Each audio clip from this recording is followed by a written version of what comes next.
I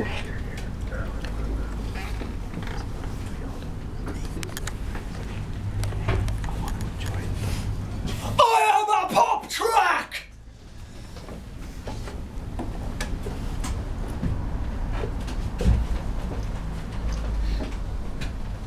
We are a listener. I am a pop track!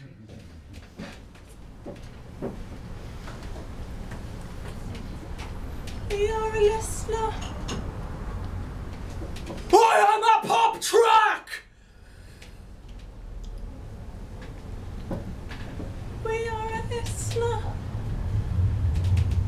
I am a pop track, a massive, massive pop track. Loads of people made me trumpet player, tea lady.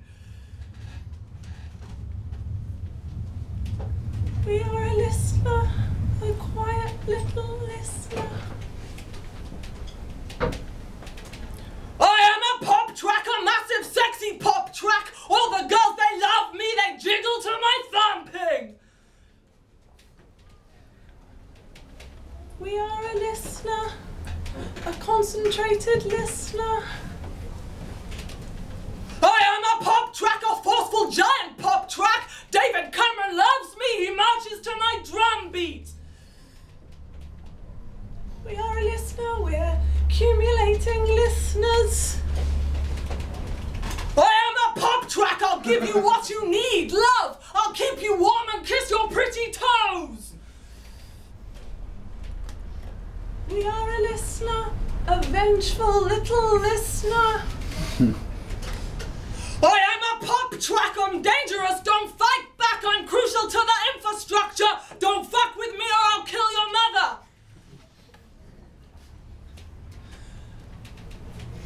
We are a listener, we'll undermine your drum beat and blow apart your face meat.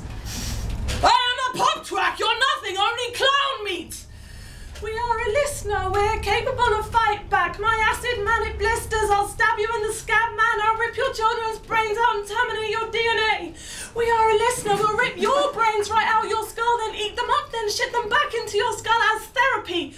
We are a listener, we're a simple ugly toe blister that contains a violent infection which over several months slowly but with organised force eats you cell by cell until your representative body cannot any longer claim power. I am a pop track, I'll shut you up for good. Langsam, Wojciech, langsam, eins nach dem anderen. Macht mir ganz schwindlig. Was soll ich dann mit den 10 Minuten anfangen, die heute zu früh fertig wird? Wojciech, bedenk, er hat noch seine schöne 30 Jahre zu leben. 30 Jahre macht 360 Monate und Tage, Stunden, Minuten. Was will er denn mit der ungeheuren Zeit anfangen? Teile er sich ein, Wojciech? Jawohl, Herr Hauptmann. Es wird mir ganz Angst um die Welt, wenn ich an die Ewigkeit denke. Beschäftigung, Wojciech, Beschäftigung. Jawohl, Herr Hauptmann. Wojciech, er sieht immer so verhetzt aus. Ein guter Mensch tut das nicht. Ein guter Mensch, der sein gutes Gewissen hat. Rede doch was, Wojciech. Was ist heute für Wetter? Schlimm, Herr Hauptmann, schlimm. Wind. Ich glaube, wir haben sowas aus Südnord. Jawohl, Herr Hauptmann. Ha, ha, ha, Sudnot, ha, ha, ha. Oh, er ist dumm. Ganz abscheulich dumm. Wojciech, er ist ein guter Mensch, aber Wojciech, er hat keine Moral. Moral, das ist, wenn man moralisch ist. Verstehst er? Es ist ein gutes Wort.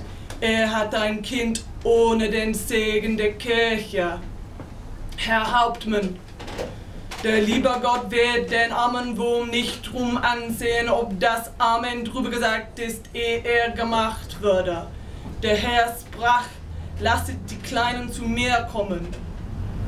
Was sagt er da?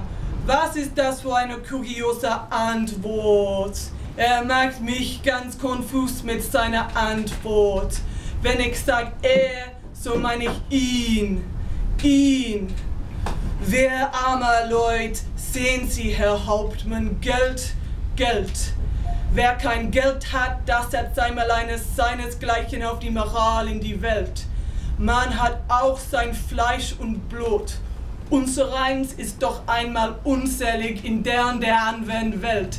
Ich glaub, wenn wir in den Himmel kämen, so müssten wir Donnen helfen.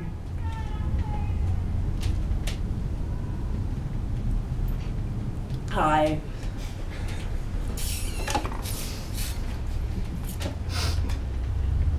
This is my dancer, Pavel. He's what we call in the business unskilled. He doesn't really talk, but we're a pop duo. I know this is a small outfit, but I like to think that small is just big in a different size. Now I'm gonna sing a love song. I love love songs. I love love. I wrote this when I really wanted my boss. He was so sexual. Married to his work, though, and his wife. But I didn't care at all. That's fine, whatever. But this is called Zombie Ballad.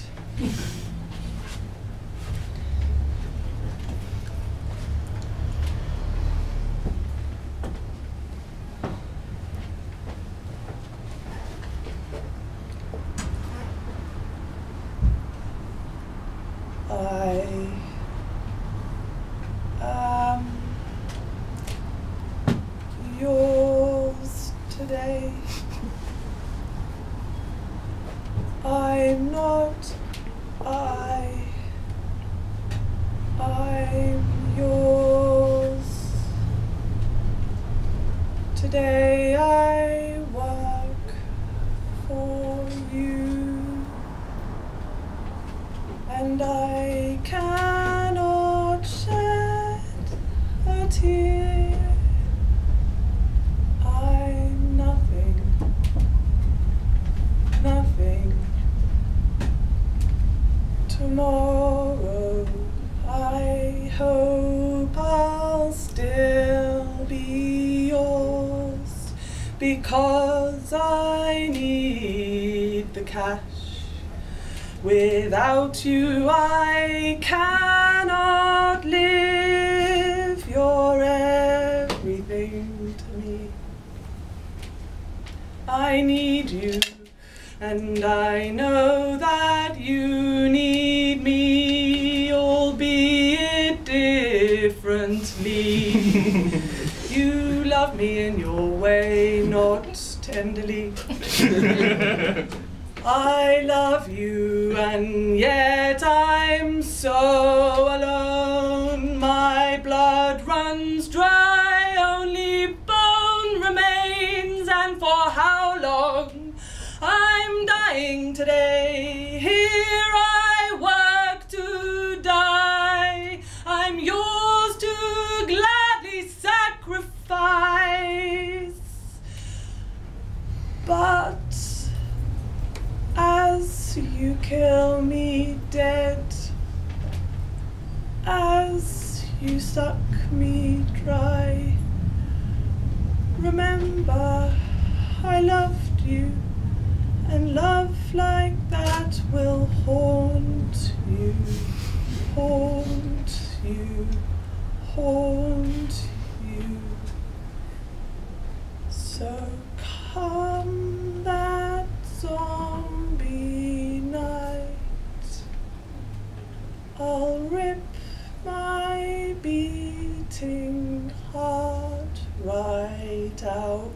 your chest and fuck you back for all my huge bequest.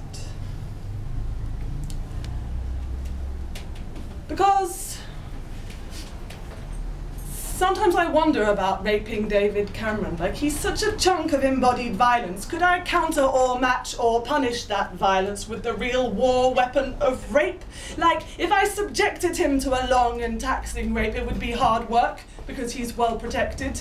And rape is such a fully forceful, hateful expression of now in the most unresistant, acquiescent way. It makes terrible sense now. It's reactionary. And even then, even if we did rape him back, it would still be so small compared to his act. It's definitely the wrong crime for the job. Pavel told me a story about a man that needed to pass the border control point with his horse, but when he arrived at the border control officer said he couldn't pass as he didn't have the correct papers. But he said, don't worry, go back, go and get your papers, I'll look after your horse. So the man went back for his papers, and when he arrived back at the border control point a few days later, the border control officer had practically murdered his horse with work. He'd worked the horse so hard it was basically knackered. I don't know if it was dead exactly, but it was certainly close. The man was so angry at this injustice that he began a long quest for a violence great enough to meet this act. At first, he killed the man, like, really hard. Then he killed some children. Then he eventually graduated and acquired a large private army and decimated entire urban populations. But no matter how great his violence, he couldn't find an act great enough to settle the debt. And worse, everybody forgot the original horse abuse, and the border control officer, they didn't see the revenge as revenge. They saw it as freestanding hate unlinked to the original act. So, to conclude, I don't think raping David Cameron would work. Besides, I love him. He's so clear. He's like the zeitgeist. I love him. I love you. I love me. I love this. I love now. I love my mum. I love a job well done. I love promotion. I love education. I love ideas. I love festivals of ideas. I love culture.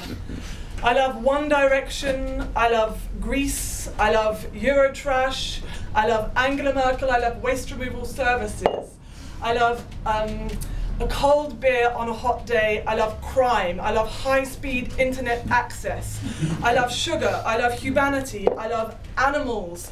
I love homeopathy. I love chemotherapy. I love pregnancy. I love sperm. I love banks. I love men. I love transsexuals. I love helicopters. I love the purity of prostitution. I love that one. I love